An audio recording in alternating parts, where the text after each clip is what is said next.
د خیبر پښتونخوا حکومت خپل عوامو له 15 لک روپۍ چې دی دا ورکوي د خپل کور دپاره.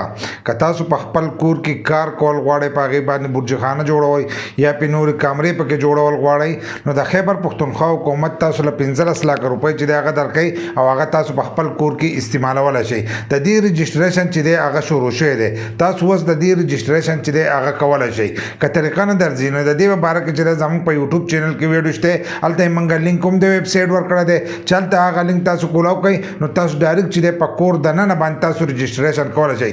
داسې نه چې د دې لپاره فارم ډکول دی، په دوکانونو کې جمع کېدلي یا دفتر ته تللي، نو په کور دننه باندې چې دی تاسو هغه فارم چې دی هغه جمع کولی شئ او تاسو ته به د خیبر پښتونخوا حکومت د طرفه 15 لک روپۍ چې دی دغه میلاو شي. نو تاسو په خپل کور کې چې دی په دغې باندې کار کولی شئ. دا روپۍ چې دي دا د خپل کور دپاره ورکوئ چې تاسو په خپل کور کې په دې باندې کار وکړئ. د دې پروګرام نوم دی اپنا ګر سکیم چې دی دا د دې پروګرام نوم دی. لکه خپل کور چې دی د دې دا نوم دی، نو تاسو په دې باندې په خپل کور کې چې دی کار به کوئ.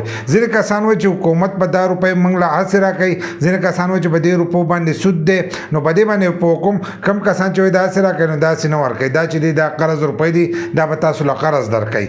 قرض به درکوئ، دا روپۍ چې دی دا به تاسو حکومت ته چې دی دا به واپس کوئ. خو چې د کمو کسانو سر نه نو هغې په خپل استعمال کې چې دی راوستی شي. لکه ځینې داسې کسان هغه وایي چې موږ د چا نه قرض راواخیستلی، نو تاسو د حکومت نه دغه قرض راغستی شئ او په خپل کور کې چې دی دغه روپۍ لګولی شئ. دا روپۍ چې دي دا به تاسو په 7 کالو کې چې دی حکومت ته واپس کوئ. لکه 7 کاله به دې کې ټایم دی، نو په 7 کاله کې تاسو دغه 15 لک روپۍ چې دی دا واپس کولی هم شئ. په خپل کور کې چې دی د هغې ټایم هغه کار چې دی دا به کوم کولی شئ. خو ځینې کسان وایي چې په دې باندې به سودي، لکه حکومت چې دی موږ له 15 لک روپۍ راکړي دي، دا چې دی دا به له دې نه نور هم سیوا کېږي، لکه د دې چې دی سود به اخیستی کېږي. نو سود چې دی دا به دې کې نشته.